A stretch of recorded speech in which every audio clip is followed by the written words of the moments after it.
mga lods. Eto may tapa na tilapia, kalabasa, tsaka ampalaya. Suggest naman kayo lods kung anong masarap na luto nito. Ano pa kayang kulang? Parang may kulang pa mga lods.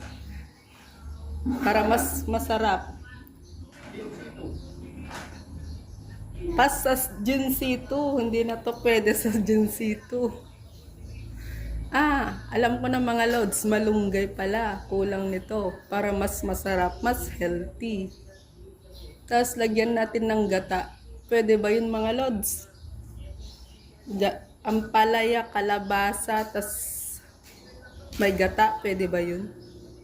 Try natin mga lods. Tignan natin kung masarap.